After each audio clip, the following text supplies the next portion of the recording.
Vida no Espírito. Amor incondicional. Comunidade saudável. Missão atrativa. Sala 57. Estamos em movimento. Pastor Flávio, bom dia, amado. Bom dia, meu querido pastor Ideraldo Almeida, homem de Deus. Então, bom dia, querida Sala 57, família da Sala 57. Alegria grande estar de volta aqui para a gente compartilhar juntos aqui a palavra de Deus. Aqui um grande abraço para os irmãos que temos encontrado aí durante as férias. Passamos em algumas igrejas aí em Aracaju, né? Em Aracaju e também em Salvador. Diversas igrejas por onde passamos, onde pregamos. E é interessante como as pessoas nos reconhecem, né? Eu conheço o pastor, Sala 57. Encontrei até o Gabriel em uma das igrejas, né? Tivemos a oportunidade de tirar uma foto. Então, um abraço para todos os irmãos que temos encontrado aí pelo caminho, não apenas durante as férias, mas na caminhada aqui normal, aqui durante o ano os anos, né, no ministério. Temos encontrado muita gente da Sala 57.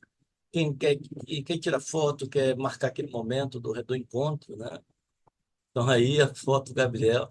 Olha que sujeito, aquele sujeito ali, à esquerda do Gabriel, que é a esposa dele, né? E à esquerda do Gabriel ali.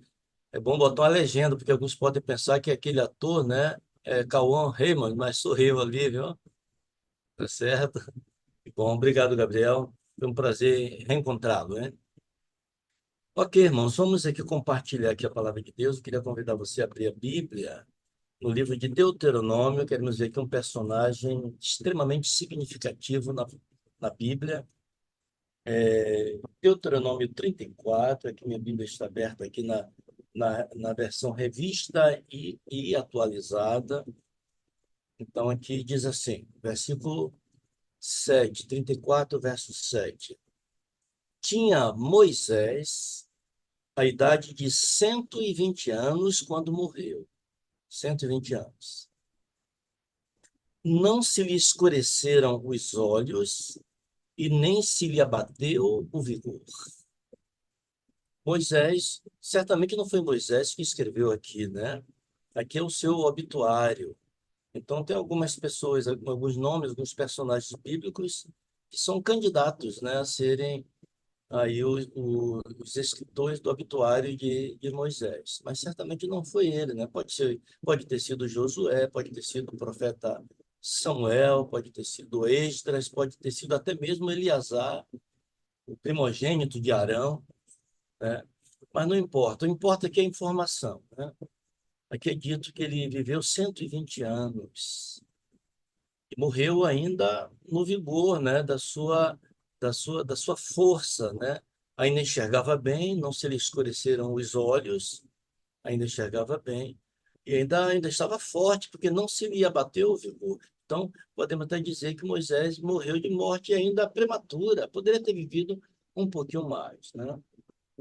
Agora, a vida de Moisés, ela é dividida em alguns períodos.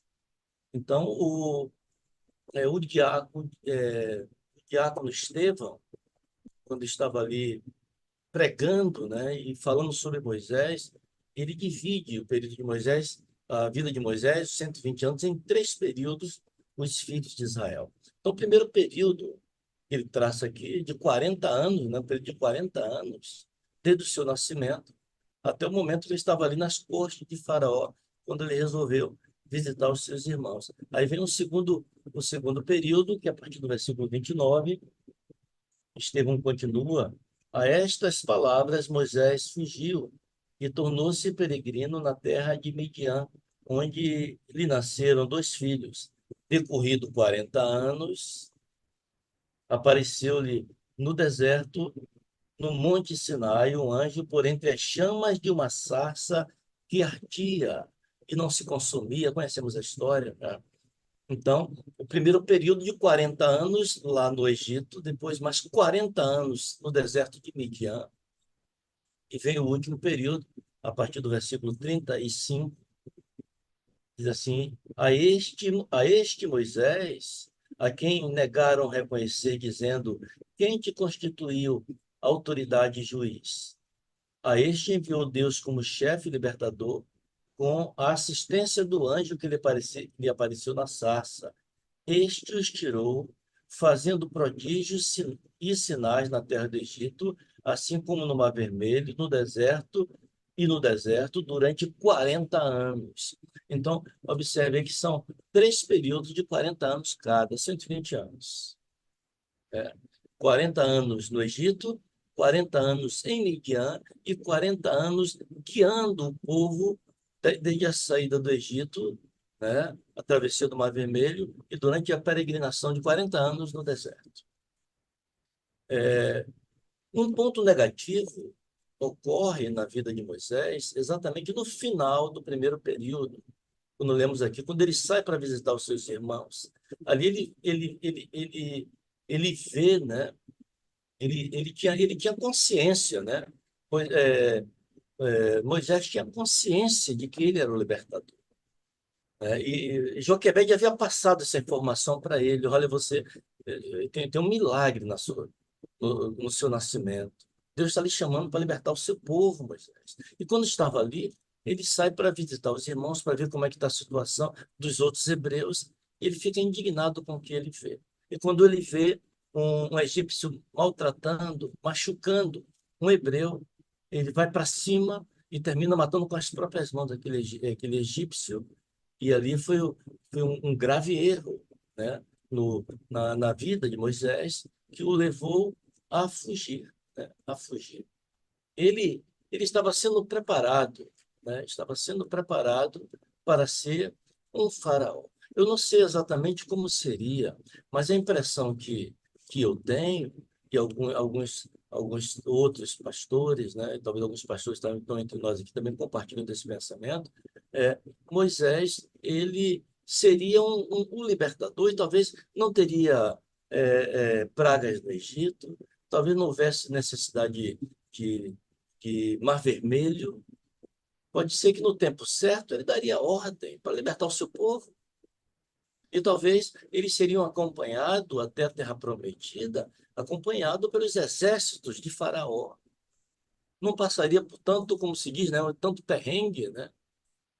Mas Moisés, ele comete esse erro, um grave erro, e esse erro foi o suficiente para que ele fugisse, né? Ele fugiu. Aí estamos em Atos aqui ainda, versículo 25. Aqui tem uma informação importante, né? Versículo 25 diz assim: ora, Atos 7, 25. Ora, Moisés cuidava que seus irmãos entenderiam que Deus os queria salvar por intermédio dele. Eles, porém, não compreenderam. Percebe que Estevão está dizendo que Moisés tinha consciência. E ele já queria fazer a obra de Deus. Se ele era o libertador, ele começou a buscar empreender a obra de libertação do seu povo, mas fez de forma precipitada. Não esperou Deus agir. E assim, dessa maneira, ele experimentou fracasso, tendo que fugir. Eu imagino que enquanto ele caminhava, ele fugia, né, pelo deserto, talvez até quando ele estivesse em Midian, ele pensasse, o que foi que eu fiz, né? O que foi que eu fiz? Se ele não houvesse assassinado aquele egípcio, as coisas seriam diferentes, como falamos aqui, uma suposição, uma sugestão do que poderia ter acontecido, né? Fazer as coisas de Deus em nossa própria força, em nossa própria sabedoria, isso é extremamente perigoso. Pode render dias, noites, meses e anos de arrependimento. Eu imagino que Moisés passou 40 anos no deserto de Midian, sofrendo o remorso, o sentimento de culpa, né? Porque ele sabia que nós não podemos frustrar os planos de Deus. Os planos de Deus vão se cumprir. O ser humano não tem capacidade de frustrar os planos de Deus. Porém, nós temos o livre-arbítrio, e o livre-arbítrio nos dá o direito, infelizmente, ou felizmente, né, de frustrar os planos de Deus para a nossa vida. Existem vários exemplos de pessoas que frustraram os planos de Deus. Talvez um deles seja Judas. Judas Deus tinha grandes planos com Judas, mas Judas fez tudo errado. Frustrou os planos de Deus para a sua vida. Talvez chegássemos no céu, se não houvesse revelação bíblica, procurando Judas. Talvez um dos maiores dos apóstolos, né? Um dos maiores entre os apóstolos. Porém, Deus, costumamos dizer que ele é especialista em transformar maldição em bênção. O pastor Edemir costuma dizer, né? O pastor Edemir costuma dizer que algumas coisas precisam acontecer, porque senão algumas coisas não aconteceriam. É mais ou menos assim, né? Uma expressão que ele cunhou aqui na sala 57. Então, Deus é especialista em transformar as nossas maldições em bênçãos. Aqueles 40 anos de Moisés, depois da fuga, depois do crime, depois de ele ter tomado nas próprias mãos os planos de Deus, fazer a sua vontade, os planos de Deus, não esperar em Deus, não esperar a orientação do Senhor. Ele passa 40 anos e 40 anos de reflexão. 40 anos de aprendizado, 40 anos a sós com Deus, no deserto de Midian. Ali, Moisés teve a experiência não de ser um faraó, como havia passado aqueles últimos quase 40 anos, não de faraó, mas de um pastor de ovelhas, aprendendo em silêncio as verdades de Deus. Ali, ele aprendeu a ser o homem mais manso da terra, no deserto de Midian, ali no sofrimento, oprimido pela angústia do sentimento de culpa. Foi ali no deserto de Midian que ele escreveu o primeiro livro da Bíblia, Jó. Foi ali, talvez naquelas noites espetaculares, né? Com aquele céu cheio de estrelas, sob inspiração do Espírito Santo de Deus, que ele escreveu o livro de Gênesis, sabe? Ali e Deus disse para ele como é que as coisas foram criadas. E foi ali também, em Midian, que Moisés escreveu o primeiro salmo da Bíblia. O salmo mais antigo da Bíblia não foi escrito por Davi, nem por Salomão. O primeiro salmo da Bíblia foi escrito por Moisés. Foi o Salmo 90. Eu queria convidar você a dar uma olhadinha no Salmo 90. Vamos lá procurar o Salmo 90? Porque tudo que nós falamos até aqui foi introdução. Né? Tudo introdução. A partir daqui está concentrada a mensagem de Deus para mim e para você nesta manhã. Salmo 90, aqui tem o título, né? A eternidade de Deus e a transitoriedade do homem, oração de Moisés, homem de Deus. Primeiro salmo da Bíblia, o mais antigo, está aqui, escrito por Moisés. Aqui no versículo 10, diz assim: os dias da nossa vida sobem a 70, ou em havendo vigor, a 80. Neste caso, o melhor deles é canseira e enfado, porque tudo passa rapidamente, nós voamos. Aqui está uma pista de quantos anos Moisés tinha quando escreveu o Salmo 90. Em havendo vigor, como era o caso dele, a 80 anos. Moisés estava completando 80 anos quando escreveu o Salmo 90. Estava por ali. Estava no final do último período, estava do segundo período, estava ali no final dos segundos 40 anos, estava completando 80 anos, já era um homem, considerado um homem velho, um homem idoso, né? Eu, com 61 anos, sou um homem idoso e tenho procurado desfrutar dos privilégios, né?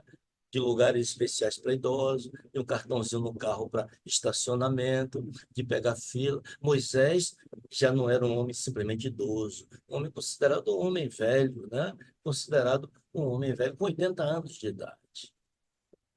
Triste, frustrado, carcomido pelo sentimento de culpa. Ali. Ele acreditava, sim, que havia frustrado o plano de Deus para a sua vida. E agora não resta mais nada além de cuidar de ovelhas. É tudo canseira, é tudo enfado. Irmãos, eu tenho falado para alguns, né, que eu vou jubilar com 65 anos. Como eu já tenho 61 e meio, né, porque agora no mês de junho já completo 62, então falta um pouquinho mais de 3 anos.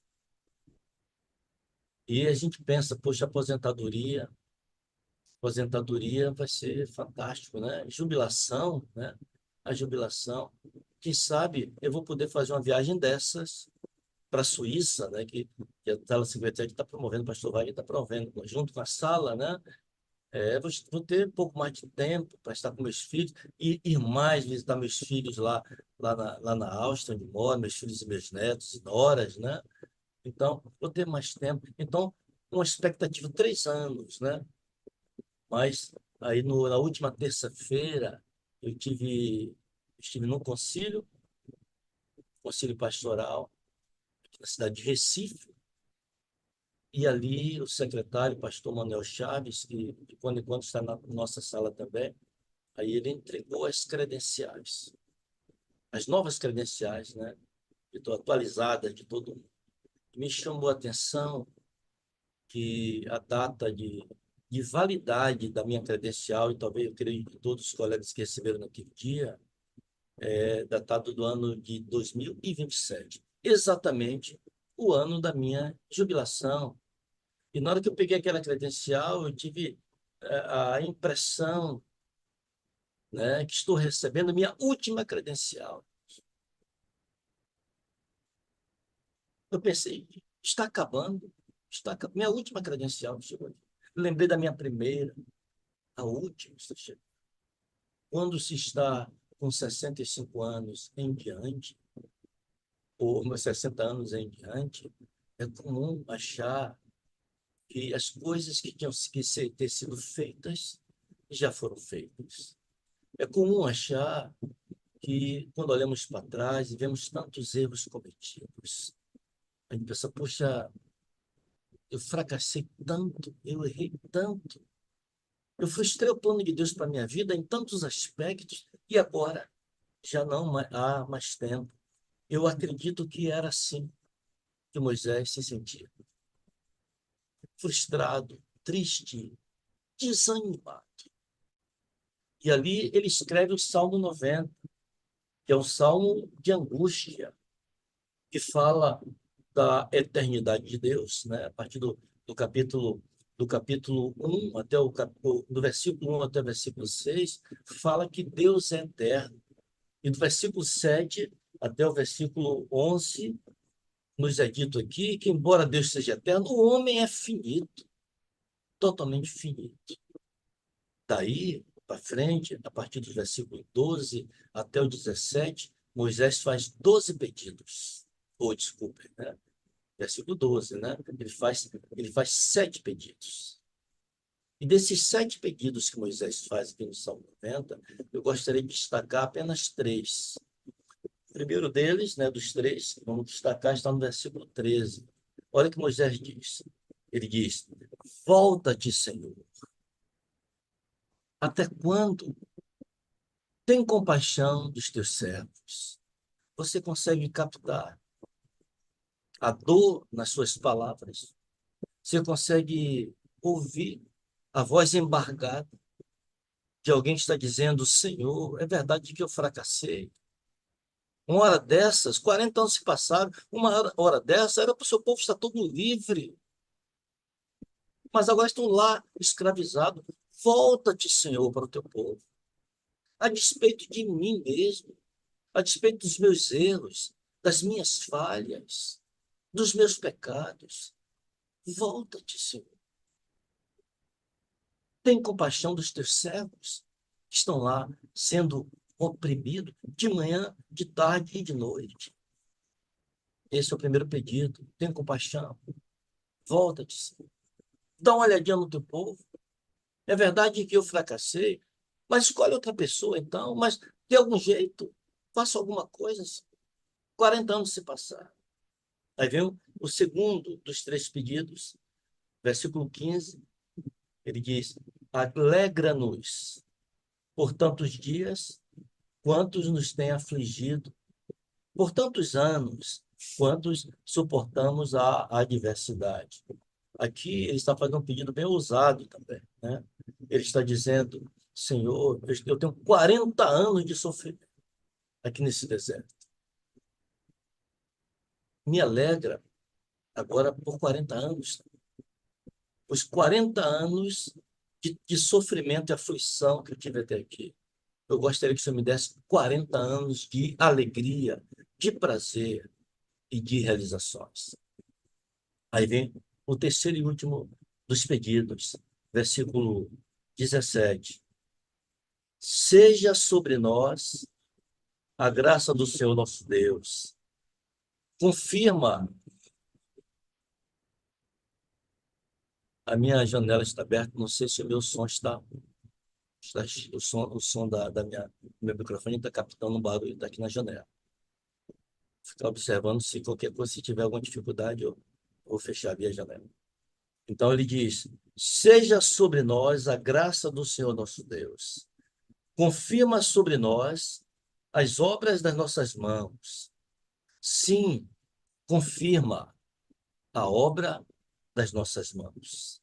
Confirma a obra das nossas mãos. O que Moisés está dizendo aqui? O Senhor não fez um chamado para mim, Senhor, quando eu nasci. De maneira miraculosa, o Senhor não me protegeu. O Senhor não tinha um plano para a minha vida. Minha mãe Joquebede me disse isso. Diversas maneiras. Durante todo o tempo que eu passei com ela, ela dizia de manhã, de tarde, de noite: Moisés, não esquece, Moisés. Deus tem um plano na tua vida. E agora, Senhor, eu estou aqui, longe do Egito, longe do meu povo, longe do teu plano. Confirma a obra das nossas mãos. E ele repete: confirma-se a obra das nossas mãos.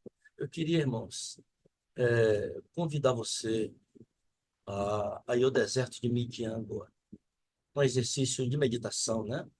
Vamos lá no deserto de Midian. Veja Moisés ali sentado numa pedra, talvez debruçado sobre uma pedra maior no deserto, escrevendo ali numa folha de papiro ou de um pergaminho, não sei aonde estava escrevendo o Salmo 90. Moisés com os olhos encharcados de lágrimas, com o peso da culpa sobre seus ombros, sobre seu coração, dilacerado pelo sentimento de culpa, pelos seus erros, ou especialmente seu erro principal cometido ali, ocorrido. E ele termina de escrever a última linha do Salmo 90. Sim, confirma a obra de nossas mãos. Eu imagino Moisés se encurvar diante daquela pedra, daquela rocha ali. Dizer: Senhor, o que é que eu estou pedindo? O tempo passou, a oportunidade passou. Eu agora não sou mais um garoto, eu não tenho nem 40 anos mais, não estou no vigor da minha juventude mais. Meu tempo passou, eu fiz tudo errado, eu acabei tudo, coloquei os pés pelas mãos. E agora o que é que me resta? Lembranças. Eu ainda ouço meu povo clamando, gritando, chorando, sofrendo. Nos meus sonhos eu vejo crianças sofrendo. O que é que eu estou pedindo? Não posso fazer mais nada. Eu não posso nem mais voltar para o Egito. Eu sou um criminoso. Eu sou um foragido da justiça egípcia. O que é que eu estou fazendo? Veja Moisés ali, clamando ao Senhor, chorando. Imagino ele debruçado sobre a pedra com as mãos, assim, e chorando. Foi exatamente nesse tempo, nesse momento, ali sentado naquela pedra, finalizando o Salmo 90, que Moisés ouve um barulho, ele levanta os olhos e ele vê algo que ele chama a atenção.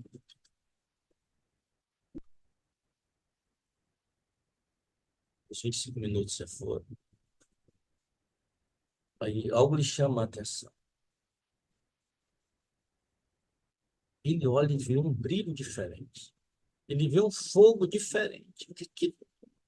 E ele se aproxima, talvez ali de um lugar parecendo uma gruta, e ele vê ali uma sarça, um arbusto, está pegando fogo, está iluminando tudo ao redor, mas não se consome. Uma sarça que não se consumia. Juro, está perto dele. Até na Santa Ceia, Jesus lhe deu a última oportunidade. Jesus, eu vou te lavar os pés. Eu sei quem você é, o que você está fazendo. Mas a última oportunidade foi rejeitada. Pedro, não. Pedro teve a oportunidade de uma segunda chance e agarrou. Moisés teve a oportunidade de uma segunda chance, agarrou. Eu não sei qual foi o erro que você cometeu. É preciso, necessário, entregar ao Senhor o seu pecado, confessar a Ele o seu pecado. Seja o que for que se fez, entregue para o Senhor. E faça o que talvez seja o mais difícil para nós. Aceite o perdão de Deus. Você não precisa fazer nenhum tipo de penitência para ser perdoado, para ser perdoada. Agora mesmo, você pode suplicar a Deus, Senhor, me perdoe pelo erro que eu cometi ali atrás. Poderia ter sido tudo tão diferente. Mas eu gostaria de agora, a partir de agora, eu iniciar onde eu parei. Eu quero recomeçar aquilo, recomeçar aonde eu fracassei. Será que entre nós existem pessoas que precisam de uma segunda chance? Eu creio que sim. Alguém que diz, se eu pudesse, eu voltaria e faria tudo diferente. Não importa quão longe nós fomos de Deus, irmãos, Ele ainda quer nos usar. Jonas foi para Tarsis, no sul da Espanha, fora do mundo bíblico. Literalmente, o fim do mundo ele foi. Deus o traz de volta. Está aqui Jonas, o plano é o mesmo, vai a Nínive. Tem aí mais uma chance, Jonas. Será que você necessita de uma segunda chance para recomeçar onde você caiu? Não importa os seus pecados. Deus quer restaurá-lo. Deus quer restaurá-la. Deus quer transformar as suas maldições em bênção. Ele quer que você aceite o seu perdão e recomece.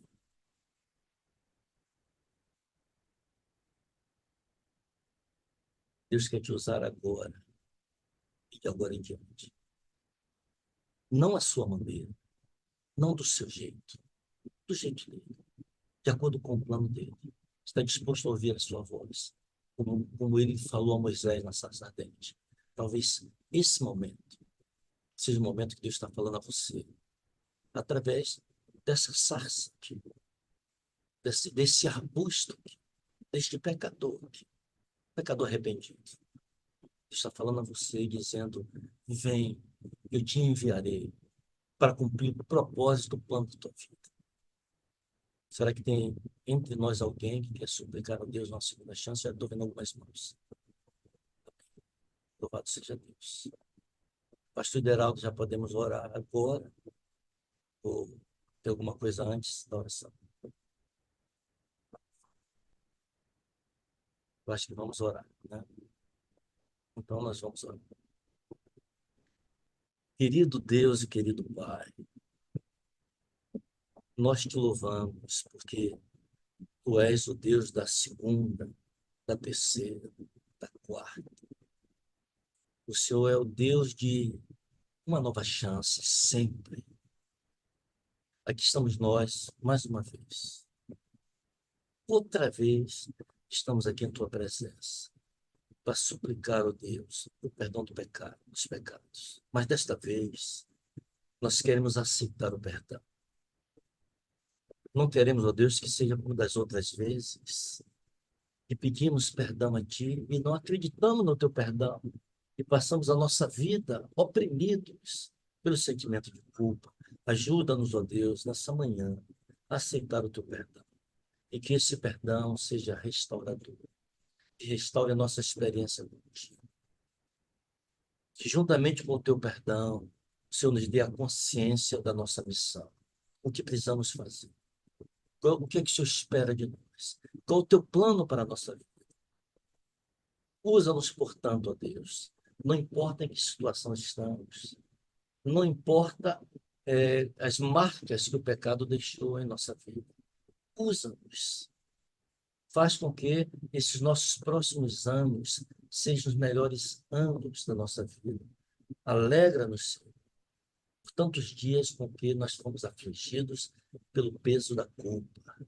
Nos dá a alegria de te servir durante toda a nossa vida. É o que nós suplicamos e agradecemos em nome de Jesus. Amém e amém. Vida no Espírito. Amor incondicional. Comunidade saudável. Missão atrativa. Sala 57. Estamos em movimento.